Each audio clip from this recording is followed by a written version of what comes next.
My name is Colleen Stanley. I'm chairperson for this meeting tonight. Along with me is Mr. Arcani and Mr. Visconti. We also have here with us Mayor Mark Boughton and David St. Hilaire, the Director of Finance, and Corporation Counsel Les Pinter. And tonight we are speaking about the administrator's salaries. Mr. Boughton, or Mayor Boughton, asked to refer this to a committee to discuss the salary increases for 4 school administrators. And I was wondering if you'd like to start the conversation off and tell us a little bit about your request.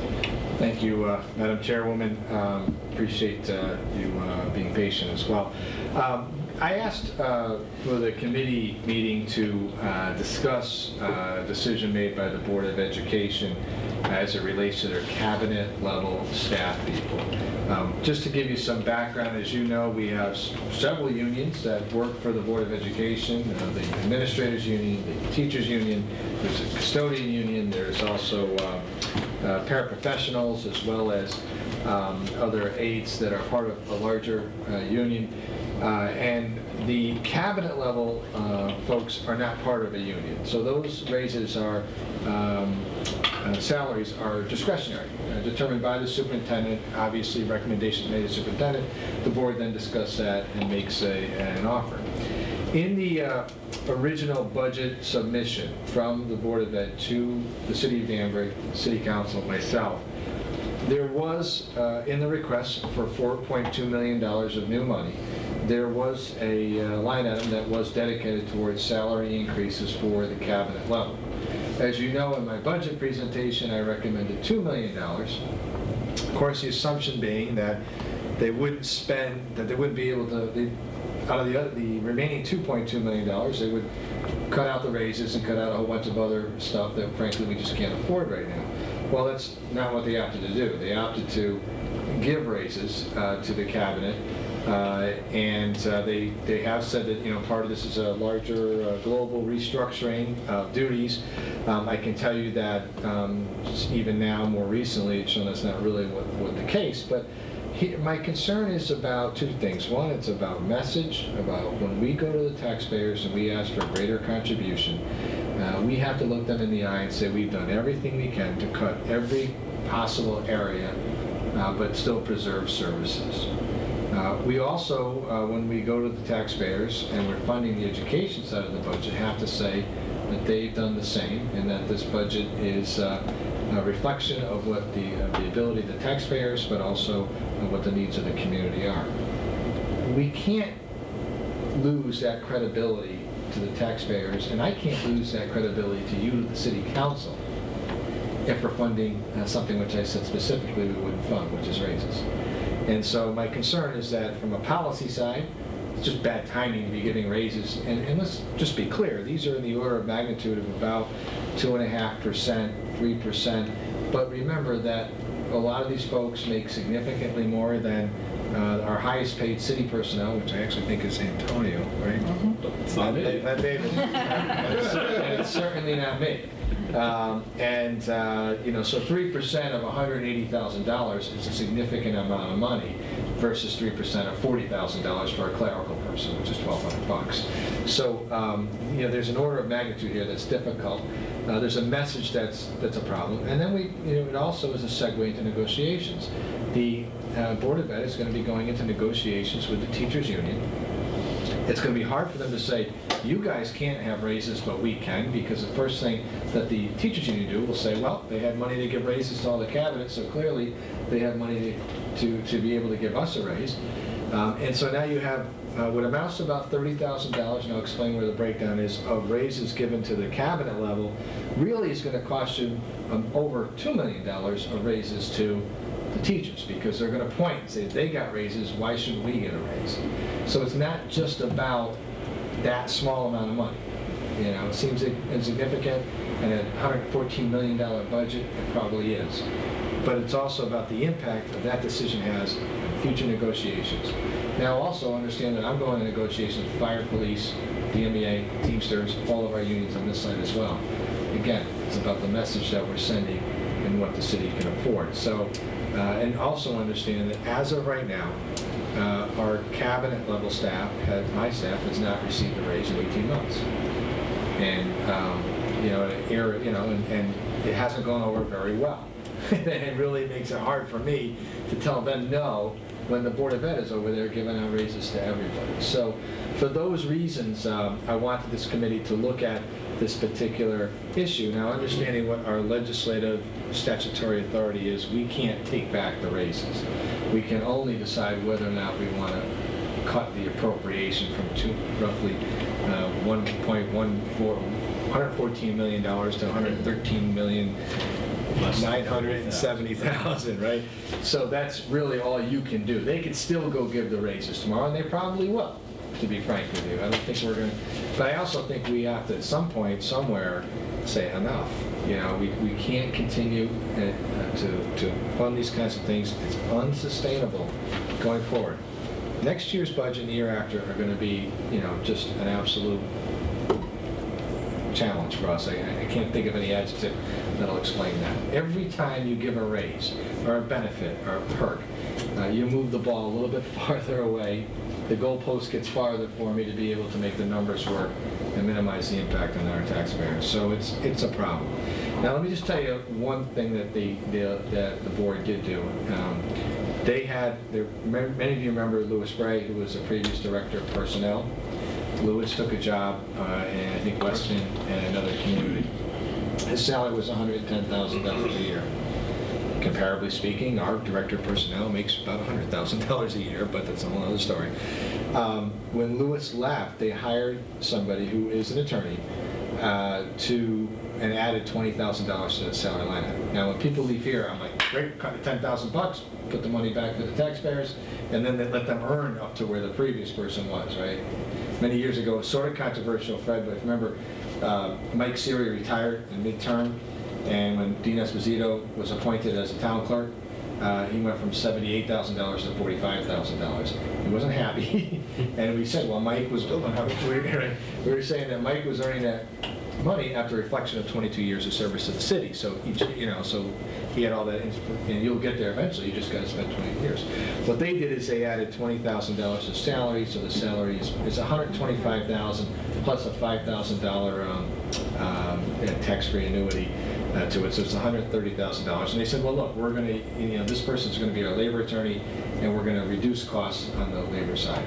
I can tell you right now that they went right back to their old labor attorney and are still using the old labor attorney, plus now they have this new attorney. So that argument, I don't think, really holds water. But, when we look at people leaving the organization, we look at it as an opportunity to maybe cut back on some of the benefit, take away the car if there's a car, remove cut the salary down, change the insurance, change the pension, and we've done all that with incoming new employees for them. The other thing is they gave a raise to somebody who's retiring in February.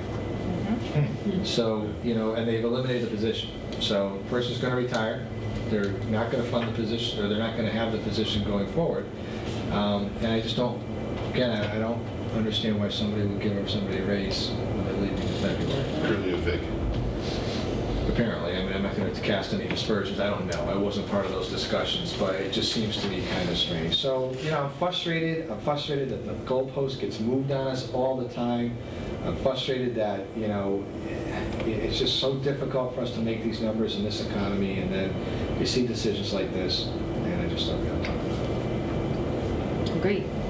I know I sat through many Board of Education meetings and heard about all the cuts that they were making, and we're not happy with what they received to begin with.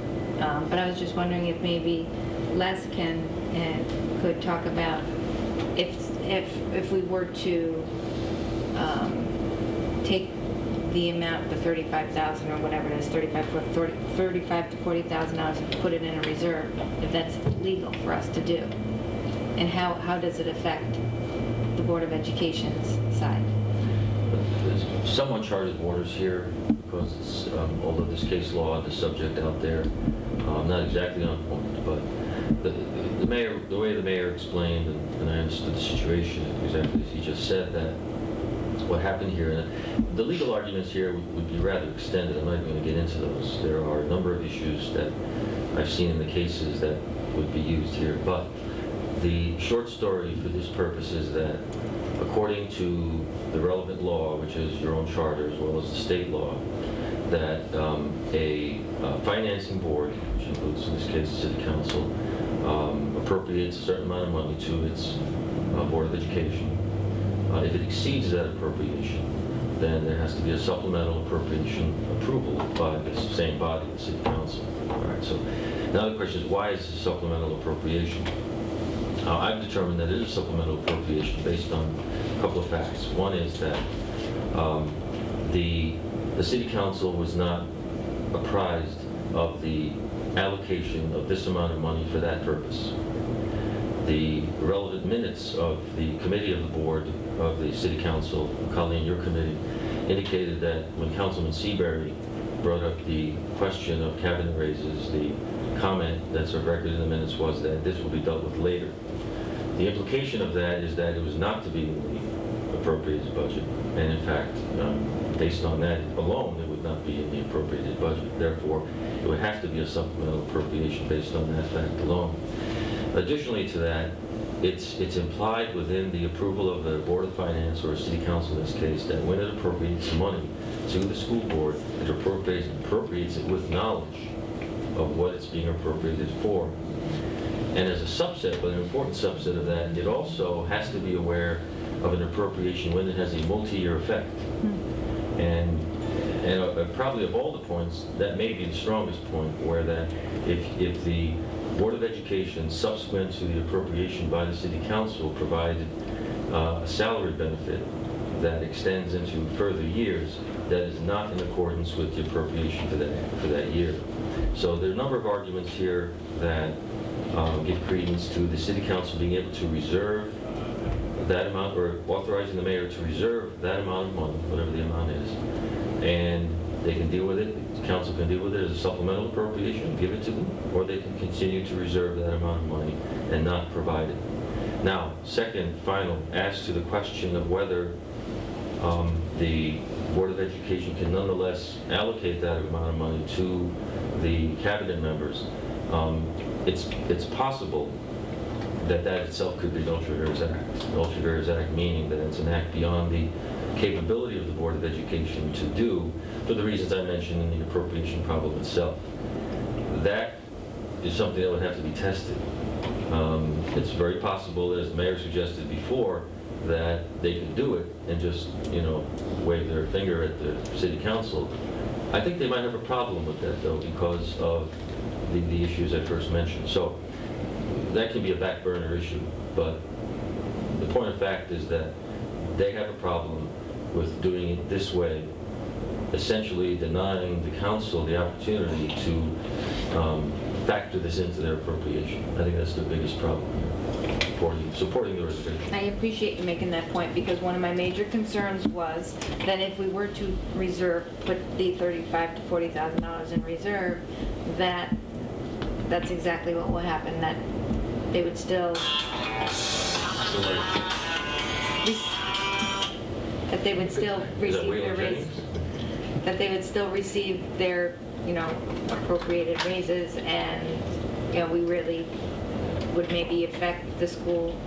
And also, once the money is appropriated, and it's not like we're putting the money back into for taxpayers' pockets. There's nothing you can do about that if they decide to allocate that anyway, except to file an action of some sort, and we can talk about that also, to try to enjoin that activity. It's possible you can do that. Again, that's untested. That's something that would be an interesting thing to see. I mean, since it's a relatively small amount of money, it may not be noticeable in the allocation to whatever they want to use it for, but as the mayor has indicated, the message would be sent in the first case by reserving the funds. An additional message would be sent and saying, if you guys continue down the road of actually allocating this anyway, we may have other resources and measures we can look at. Do we have any questions from the council? Mr. Visconti? Through the chair to Corporation Council. You mentioned, Les, that this could be tested by the Board of Ed if we were to do this, take the money back. What are we talking, when you use the word tested, Are we talking litigation or whatever? What would They would file in court a request for what's called a declaratory judgment. And that means that they would put the issue in the table in front of the court, the city would be called in, and the court would essentially hear arguments. And the court would render, essentially, it's not a judgment after a full case, it's a shorter version of a case, but a judgment would be rendered on that issue by the court. And follow up. Where would we stand due to the arbitration award? Was that, what kind of role does that actually play, if any, in this? Nothing in this. Nothing in this? No. Yeah, they're not union. Okay. One more, a minute. To the finance director. Do we have any type of figure here that we could use, or we just really don't know just how much is involved here? It's, I think it's in the letter, right? Is it in there? Well, it really depends on whether it goes through or not. You know, if you want to, if it's about 30,000, Yeah, I'm in but that's not benefits included on that. I mean, there's a, No, that- you got FICA, you got everything. Is that an inclusive number? Yeah. Oh, okay. It's 35,300, I believe, so. 35,003? And that includes our, not just straight salary, that includes some, as I mentioned, sorry, Mr. Chairman, but as I mentioned, there's the annuity. Deferred, right. Here, there's a deferred comp program that public employees have, and lieu of raises, or in addition to. Thank you. That include that, Mayor? That includes that. Now, Dr. Pasquarella has indicated he'll return his raise after he receives it. His raise is included in here? Yes, but only Dr. Pasquarella. Thank you. And I just wanted to, what was the question you just asked about? The Board of Ed could possibly? Sure. If you reserve the money, the Board of Ed has that remedy, at least that remedy to challenge that reservation of funds. They can Okay. test that with that legal remedy. Mr. Arcani? Through the chair to the mayor, who actually requested this? Was it the Board of Ed, or was it actually the administrators that requested this raise? Do you know? I think there was a lot of discussion before the end of the last school year in July when this all broke. And this was a proposal by the superintendent to the Board of Ed with the idea that, well, there's an ongoing theme that I hear a lot on the Board of Ed side that, you want good people, you got to pay them. My response to that is with 10% unemployment, there's a lot of really super unemployed education people out there that would jump at some of the jobs at cabinet level that we have. So that to me doesn't hold water now. Now, if it's 5 years ago when the economy's roaring, yeah, we had a hard time retaining people over salary issues. So it really originated with them. They brought it to the board, and then the board ratified it. Was this in a projected,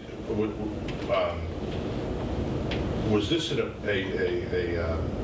a salary increase that was projected, say, last year or the year before, that, every year they're going to receive this, or is this something new this year? Do you know? I don't know if it was in, I know it was in the budget submitted to us, which they have to submit by February 1st of each year, right? It was in there. I spotted it. I even asked about it to some of the board members who indicated to me that it wasn't supposed to be in there. So the assumption I had is when I proposed giving half of what they requested, that the first thing they would throw out would be the raises, right? I mean, that would be the first discretionary, non-contractual amount of money. Well, we won't do raises, we'll lay off so many people, we'll do whatever to get to the number we needed to be at. And then actually, I think Councilman Seabury actually asked them in the meeting about it. And there was sort of this, well, we'll have to see kind of thing. And have any administrators, non-union administrators, received the raise this year? In the city, we have not done raises on the city side.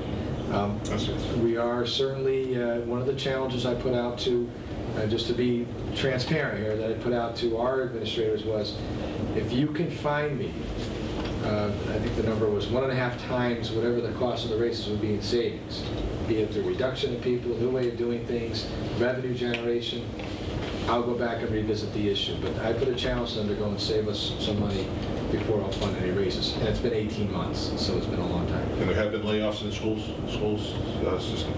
That's debatable. I don't think anybody actually lost their job. I think they did cut positions. Paraprofessionals? They cut the paraprofessionals at kindergarten, but they also cut some teaching positions. I just spoke to the superintendent this morning. There's an additional $1.3 million that the federal government has authorized. My counsel to the board was to save that money for next year, because there's not going to be an increase in the Board of Ed budget next year. They differ, and they want to hire 7 people back and spend half of that money now and save half of the money for next year. So, But wasn't the So stimulus all in all, money we have- meant to hire back teachers that they let go? yeah, but they really didn't let any physical people. They may have cut positions, but they didn't. Oh, I see, okay. You know, the actual, maybe a couple lost their So it's jobs. actually been 55,300, counting the personnel director. No, that counts. That 35,000 includes the personnel director. Okay, Yeah. The increase in their salary, I included that. okay, It was a raise to the position. thank you. Well, I believe the city council, and I know we have some department heads here, not gonna like this, I think the city council's gonna have to send out a very strong message to this economic climate that, you know, we all gotta tighten that belt. And there's people, an awful lot of people are hurt. I think my decision. Thank you. Kelly, I was just going to ask if there was anything David would like to add to it? I'm on the same page with you. Okay. That's my I'm sorry. opinion. Mr. Curran? Well, I think the mayor already said it, but I think it should be stressed that I think the bigger issue here is what we're looking at next year. Because this sends a hell of a message to the union. Because the union's going to come in next year, and I'll guarantee you they'll go to arbitration, and they'll win an arbitration Based on the this. grounds that they got a 2% raise, the administrator's got a 2% raise. That is a big hammer to go into arbitration with. And like the mayor said, this is not a $30,000 item. We're talking a couple $1 million here now, next year. That's a guarantee. Mr. St. Hilaire? The financial situation is as the mayor said, it's not getting, there are no additional funds coming our way from anywhere right now. You know, the state is not, no matter what happens in November, you know, the state is not going to have a windfall of money coming their way from anyone, anywhere. I would disagree. Oh, okay. Danbury will be all set. Danbury will be all set. Okay, so let's keep our fingers crossed there. But Just kidding. the bottom line is it's still very difficult, and it will be for the foreseeable future. All right? And I don't think you can make promises of the future that you quite frankly can't keep. And that's what you're doing when you do that. And you know, I think, you know, you got 10% unemployment out there. The economy is very difficult, and it's in my department we're doing everything we can to run a tight ship, and it's becoming Doing more. difficult every day. It's more difficult, and we're, you know, the mayor is laying the line, and we're doing everything we can to keep the line, you know, on the taxes that, you know, we're looking out 3 years. And we've never done that before. Usually it's always been, well, how do we get through this year? How do we get through next year? David and I have been doing a lot of 3 to 5 year planning to try to model out where we'll be in that time, because we want to try as much as we can to hold the line on spending until the economy turns around. But, Madam Chairman, I just want to say, again, in the interest of full transparency, if the cabinet of the, like my cabinet, who I said, all right, you guys want raises, you better go figure out how to pay for it. I challenge you to go save money 1.5 times what you think you'll be able to, so that we can pocket some money for our taxpayers. Do more with less, layoffs, whatever you come up with. If the Board of Ed cabinet level had come back with some concessions, either on benefits, you know, insurance plans, the annuity, you know, or something like that, then you're in a better position for negotiations. Because negotiations are always a give and take. General wage increase, we know we need significant changes to our medical plan. Well, if you just give out the raise without getting anything back, even if it's with non-union folks, when you go in, and I don't know what the strategy of the board is, but when they go into negotiations with the teachers, and they say, we want zeros for next year, they're gonna say, you didn't take a zero, why should I? And it's a hard argument. You know, you gotta give them that side of the Well, argument. I really don't like to think that, to create layoffs so that the upper management can get raises. No, but I'm just saying, don't It's fill not. positions, I guess is what I mean. Right. You know, if you can Just want- double up on duties or have Right. somebody do something, whatever. Yeah. Because you're saving so much on your salary and your insurance and pension. Mr. Seabury? Thank you, Madam Chairman. A question I have, and I know that Mr. Aconti asked, but in the spring, when they were presenting all their doom and gloom to us, there's going to be all kinds of teachers laid off. We don't have any idea if they were laid off. I know you said they were cutting positions, but they were talking about laying off all kinds of 20-some-odd teachers in the spring, and then we had to react to that. But we don't know, like we said. I don't have a head count, and, you know, one option for the committee may want to continue and invite Dr. Pescarolo to explain that. Well, okay. Just threw that out there. I mean, I think I'm pretty well decided. I can try to get that data for you for the council. Yeah, we can get that. Yeah. What's the final head count? Yeah, and we can use it next year, Right. too. Are there any more questions? And if there are no more questions, I'd like to ask for a motion. Mr. Arcani? Thank you, Madam Chairman.